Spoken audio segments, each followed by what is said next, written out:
بدر کی وادی میں قریش کے 300 سے زیادہ سردار اپنے غرور، اپنے تکبر اور اپنی تلواروں سمیت مٹی میں دفن ہو چکے تھے۔ ان کی لاشوں کے ساتھ مکہ کا غرور بھی دفن ہو چکا تھا، مگر مکہ کے سینوں میں انتقام کی آگ ابھی بجھی نہیں تھی۔ وہ آگ جو بدر کے دن بھڑکی تھی اب دیکھتے ہوئے لاوے کی طرح پورے عرب میں پھیلنے لگی تھی۔ ابو سفیان، صفوان بن امیہ، اکرمہ بن ابو جہل سب اپنے اپنے خیموں میں غم اور غصے سے تڑپ رہے تھے۔ ان کی دلوں میں ایک ہی نعرہ گونج رہا تھا، محمد صلی اللہ علیہ وسلم نے ہمارے سردار مار ڈالے، ہم اس کا بدلہ لیں گے، ایسا بدلہ کہ عرب یاد رکھے گا۔ 1 سال، پورا 1 سال قریش نے اپنے زخموں کو بھرنے میں نہیں بلکہ انہیں تازہ رکھنے میں گزارا۔ مکہ کی عورتیں اپنی زیورات بیچتی رہیں، تاجر اپنی دولت جمع کرتے رہے اور جنگ کے شعلے پھر سے بھڑکنے لگے۔ ابو سفیان نے اعلان کیا، ہم اس وقت تک چین سے نہیں بیٹھیں گے جب تک محمد صلی اللہ علیہ وسلم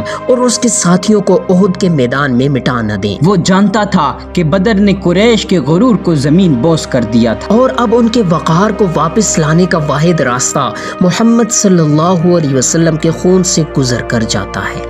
قریش نے 3000 سپاہیوں کا لشکر تیار کیا، 700 زرعی پوش، 200 گھڑ سوار، اور ان کے ساتھ وہ عورتیں جو دف کے ساتھ گانے گاتی تھیں۔ اے قریش کے جوانوں، بدر کا بدلہ لو، اپنے باپوں، اپنے بھائیوں کا انتقام لو۔ یہ وہی عورتیں تھیں جن کے عزیز بدر میں مارے گئے تھے۔ اب وہ چاہتی تھیں کہ مدینہ کی گلیوں میں مسلمانوں کے لاشیں بکھرے ہوں۔ مدینہ کے آسمان پر اس دن ہوا کچھ بدل چکی تھی، ہوا میں ایک عجیب سی خاموشی تھی، اور رسول خدا صلی اللہ علیہ وسلم کے چہرے پر وہ سنجیدگی جو کسی آنے والی امتحان کا پتہ دے رہی تھی۔ رات کے سناٹے میں نبی کریم صلی اللہ علیہ وسلم اپنے رب کے حضور گریا کر رہے تھے۔ ہونٹوں پر دعا تھی، آنکھوں میں آنسو، اور دل میں ایک احساس تھا کہ کچھ بڑا ہونے والا ہے۔ نبی کریم صلی اللہ علیہ وسلم نے ایک خواب دیکھا۔ آپ صلی اللہ علیہ وسلم نے دیکھا کہ آپ کی تلوار کا کنارہ ٹوٹ گیا ہے اور گائیں ذبح کی جا رہی ہے۔ آپ صلی اللہ علیہ وسلم نے اس خواب کی تعبیر فرمائی، میں نے اپنی تلوار ٹوٹتی دیکھی، یہ میرے اہل بیت یا میرے صحابہ میں سے کسی کی شہادت کی علامت ہے، اور میں نے گائیں ذبح ہوتی دیکھی، یہ قربانی ہے۔ صبح ہوئی، نبی کریم صلی اللہ علیہ وسلم نے صحابہ کرام کو جمع فرمایا اور فرمایا،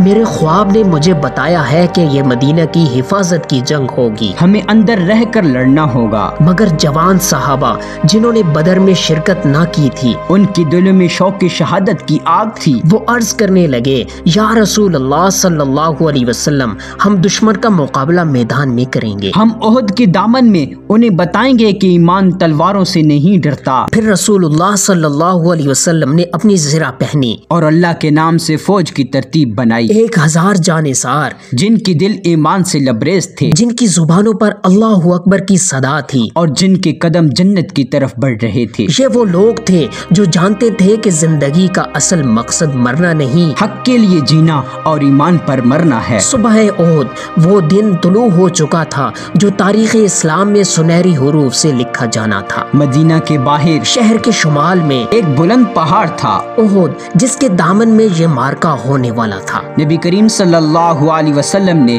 1000 مجاہدین کے ساتھ مدینہ سے رخ کیا۔ رستے میں ایک غدار پیچھے ہٹ گیا، عبداللہ بن ابی، 300 منافقین کے ساتھ وہ واپس پلٹا۔ نبی کریم صلی اللہ علیہ وسلم نے فرمایا، اللہ ہمیں ان کے بغیر بہتر ہے۔ اب میدان میں صرف 700 باقی رہ گئے، اور ان کے مقابل 3000 قریش۔ نبی کریم صلی اللہ علیہ وسلم نے احد کے دامن میں صفیں درست کی، پہاڑی کے اوپر 50 تیر انداز مقرر کیے۔ ان کے سردار حضرت عبداللہ بن زبیر تھے۔ آپ صلی اللہ علیہ وسلم نے انہیں فرمایا، ہمیں پیٹھ سے کوئی نہ مارے، تم کسی بھی حال میں اپنی جگہ نہ چھوڑنا، چاہے ہمیں فتح ہو یا شکست۔ یہ حکم ایک آزمائش تھا، ایمان اور اطاعت کا امتحان جو جلد آنے والا تھا۔ جب ساری تیاری مکمل ہو گئی، نبی کریم صلی اللہ علیہ وسلم نے اپنی امت کے مجاہدین کو دیکھا، کچھ جوان تھے، کچھ بوڑھے، کچھ کے ہاتھوں میں تلواریں کانپ رہی تھیں، مگر دل پہاڑ جیسے مضبوط تھے۔ آپ صلی اللہ علیہ وسلم نے فرمایا، آج اگر تم صبر کرو تو تمہارے لیے جنت یقینی ہے۔ پھر آپ صلی اللہ علیہ وسلم نے فرمایا، یہ احد کا پہاڑ ہم سے محبت کرتا ہے اور ہم اس سے محبت کرتے ہیں۔ اللہ کے رسول صلی اللہ علیہ وسلم نے لشکر کی ترتیب بنائی، علم حضرت مصعب بن عمیر کے ہاتھ میں دیا اور فرمایا،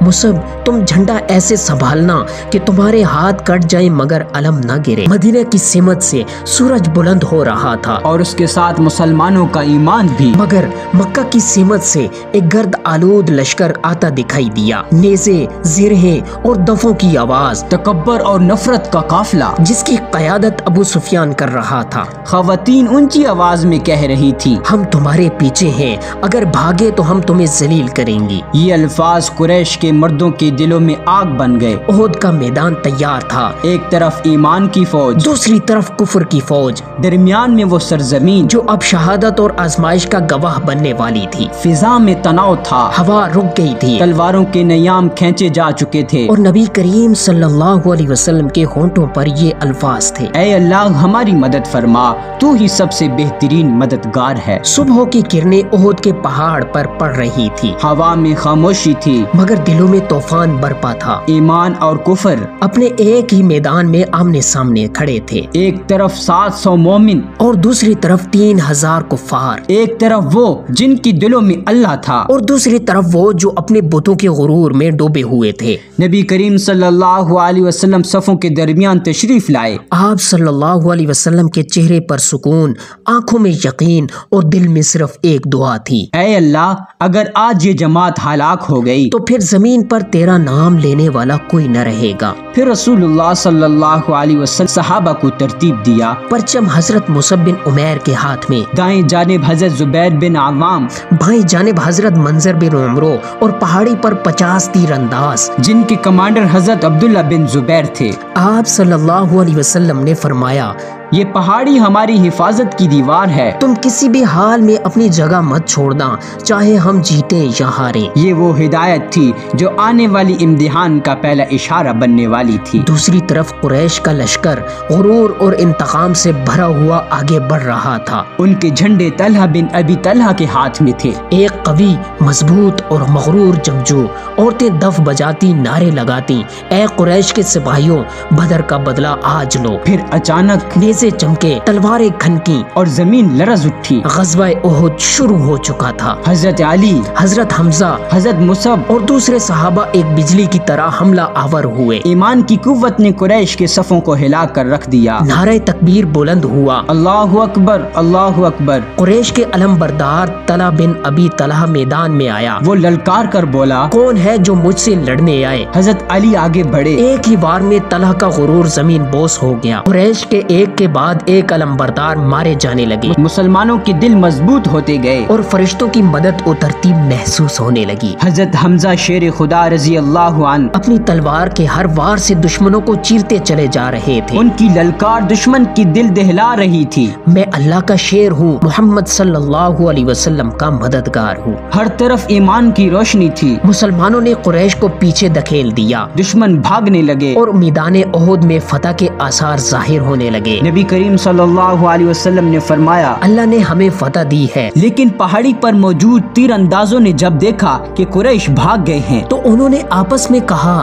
اب تو جنگ ختم ہو گئی، چلو مال غنیمت اکٹھا کریں۔ حضرت عبداللہ بن زبیر نے انہیں روکا، اللہ کے رسول صلی اللہ علیہ وسلم نے حکم دیا ہے اپنی جگہ مت چھوڑو، مگر کچھ نے کہا اب خطرہ نہیں رہا، بس کچھ باقی دشمن ہیں۔ 40 تیر انداز پہاڑی چھوڑ کر نیچے اتر گئے، اور یہی لمحہ احد کے پلٹنے کا آغاز تھا۔ پہاڑی خالی ہو گئی اور وہی پہاڑی دشمن کے لیے موقع بن گئی۔ خالد بن ولید، جو اس وقت اسلام میں داخل نہیں ہوئے تھے، ایک بہترین جنگی دماغ تھے۔ انہوں نے دیکھا کہ پہاڑ خالی ہے، انہوں نے اپنے گھڑ سواروں کو اشارہ دیا، اور اچانک مسلمانوں کے پیچھے سے حملہ کر دیا۔ وہ حملہ ایسا تھا جیسے آسمان سے بجلی گری ہو۔ مسلمان جو سامنے کے دشمن کو بھاگتا دیکھ رہے تھے، اچانک پیچھے سے نیزوں کی بارش میں گھر گئے۔ صفیں ٹوٹ گئیں، لوگ ایک دوسرے سے ٹکرا رہے تھے، اور نبی کریم صلی اللہ علیہ وسلم کی آواز گونج اٹھی، اے اللہ کے بندوں، میری طرف آؤ۔ گرد و غبار میں نبی کریم صلی اللہ علیہ وسلم کا چہرہ نظر نہیں آ رہا تھا۔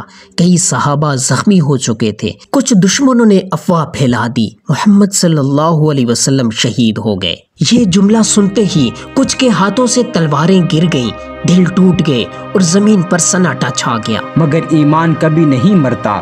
حضرت انس، حضرت طلحہ، حضرت سعد پکارنے لگے، اللہ کے رسول کہاں ہیں؟ ہم آپ پر قربان جائیں۔ پھر اچانک نبی کریم صلی اللہ علیہ وسلم ایک چٹان کے پاس نظر آئے، زخمی مگر ایمان سے چمکتے چہرے کے ساتھ۔ آپ صلی اللہ علیہ وسلم کے چہرے پر زخم تھے، دانت شہید ہو چکے تھے، چہرہ خون سے بھر گیا۔ حضرت فاطمہ نے جب بعد میں یہ سنا تو آنکھوں سے آنسو بہہ گئے۔ حضرت طلحہ نے آپ صلی اللہ علیہ وسلم کو اپنی پیٹھ پر اٹھایا اور ایک پتھر کے پیچھے لے جا کر پناہ دی۔ حضرت علی آپ صلی اللہ علیہ وسلم کے آگے ڈھال بن کر کھڑے ہو گئے۔ حضرت سعد تیروں کی بارش میں اپنے ہاتھوں سے دشمنوں کے وار روکتے رہے۔ نبی کریم صلی اللہ علیہ وسلم نے فرمایا، کون ہے جو اپنے جان کی قیمت پر دشمن کو روک لے؟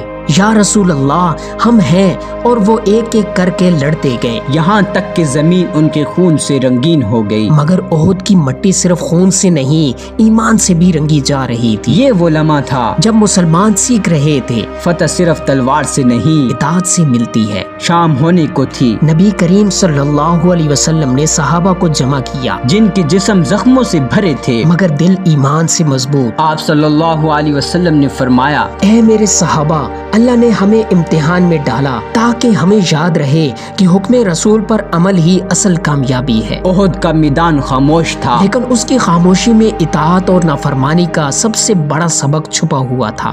احد کے میدان میں سورج ڈھل چکا تھا، ہوا میں دھول، خون اور ایمان کی خوشبو تھی، مگر اس دن کے غم نے مدینہ کی فضا کو ہمیشہ کے لیے بدل دیا۔ نبی کریم صلی اللہ علیہ وسلم پہاڑ کے دامن میں تشریف فرما تھے، چہرہ زخموں سے بھرا، لبوں پر صبر کے کلمات، اور آنکھوں میں امت کے لیے درد۔ میدان میں 50 سے زائد صحابہ شہید ہو چکے تھے، کچھ کے جسم پہچانے نہیں جا رہے تھے۔ حضرت مصعب بن عمیر جنہوں نے اپنی دولت، جوانی اور جان سب کچھ اسلام کے لیے قربان کر دیا، شہید ہو چکے تھے۔ جب ان کا جسم لایا گیا تو ان کے کفن کے لیے اتنا کپڑا بھی نہ تھا کہ سر ڈھانپیں تو پاؤں کھل جائے، پاؤں ڈھانپیں تو سر کھل جائے۔ نبی کریم صلی اللہ علیہ وسلم نے فرمایا، انہیں سر ڈھانپ دو، پاؤں پر گھاس ڈال دو، اللہ ان پر رحمت کرے۔ مدینہ کا سب سے خوبصورت نوجوان آج جنت کا دلہرا بن گیا، مگر سب سے بڑا صدمہ ابھی باقی تھا۔ نبی کریم صلی اللہ علیہ وسلم نے فرمایا، میرے چچا حمزہ کہاں ہیں؟ انہیں تلاش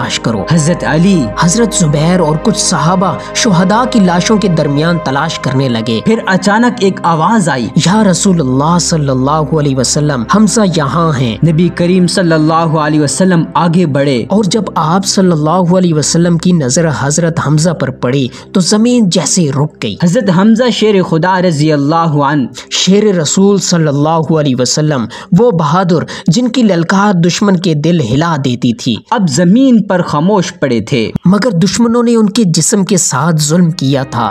ہندہ بنت عتبہ نے ان کے جسم کے ٹکڑے کیے اور ان کا جگر نکالا، وہی جگر جو ایمان کے لیے دھڑکتا تھا۔ جب نبی کریم صلی اللہ علیہ وسلم نے اپنے چچا کو اس حالت میں دیکھا تو آپ صلی اللہ علیہ وسلم کے آنسو بہہ نکلے۔ آپ صلی اللہ علیہ وسلم نے فرمایا، اے میرے چچا، اللہ کی رحمت تم پر ہو، تم رحم کرنے والے، بہادر اور وفادار تھے۔ آپ کے چہرے پر غم کی وہ لکیر تھی جنہیں دیکھ کر صحابہ بھی رو پڑے۔ نبی کریم صلی اللہ علیہ وسلم نے آسمان کی طرف ہاتھ اٹھائے، اے اللہ، ہمارے شہداء کو معاف فرما، ان کے خون کو اپنی راہ میں قبول فرما، اور ان کے وارثوں کو صبر عطا فرما۔ پھر نبی کریم صلی اللہ علیہ وسلم نے فرمایا، حمزہ سب شہداء میں سب سے افضل ہے، قیامت کے دن سب شہداء کھڑے ہوں گے تو حمزہ ان کے سردار ہوں گے۔ مدینہ میں جب خبر پہنچی کہ حمزہ شہید ہو گئے ہیں تو ہر گھر سے رونے کی آواز بلند ہوئی، اور جب نبی کریم صلی اللہ علیہ وسلم نے یہ سنا تو فرمایا، آج مدینہ کا ہر گھر حمزہ کے لیے روئے، کیونکہ وہ سب کے خیر خواہ تھے۔ غزوہ احد ختم ہو چکا تھا، مگر اس کے زخم امت کے دلوں پر ہمیشہ کے لیے نقش ہو گئے۔ یہ جنگ جیتنے کے لیے نہیں لڑی گئی تھی، یہ ایمان کو آزمانے کے لیے تھی۔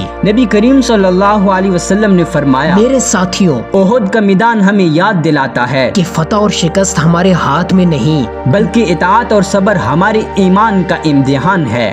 احد نے ہمیں یہ سبق دیا کہ اگر اللہ کے رسول صلی اللہ علیہ وسلم کا حکم چھوڑا جائے تو جیتی ہوئی جنگ بھی ہار میں بدل سکتی ہے، اور اگر صبر اور وفا پر ڈٹے رہو تو ہار بھی جیت میں بدل جاتی ہے۔ نعرہ بلند ہوا، اللہ اکبر، اللہ اکبر۔ وہ آواز جو احد کے پہاڑوں سے ٹکرا کر صدیوں تک امت کے دلوں میں گونجتی رہی۔ نبی کریم صلی اللہ علیہ وسلم نے شہداء کے لیے دعا فرمائی اور فرمایا، یہ لوگ میری امت کے گواہ ہیں، میں قیامت کے دن ان کے خون پر گواہ بنوں گا۔ پہاڑ خاموش کھڑا تھا، مگر اس کی خاموشی چیخ چیخ کر کہہ رہی تھی، یہ وہ میدان ہے جہاں ایمان نے اپنی قیمت ادا کی، یہ وہ خاک ہے جو شہیدوں کے خون سے مقدس ہو گئی۔ احد کی جنگ ختم ہوئی، مگر ایمان کی جنگ آج بھی جاری ہے۔ ہر مومن کا احد اس کی دل میں ہے، جہاں حکم رسول صلی اللہ علیہ وسلم پر عمل اور اپنی خواہشوں کی مخالفت ہی اصل جیت ہے۔ نبی کریم صلی اللہ علیہ وسلم نے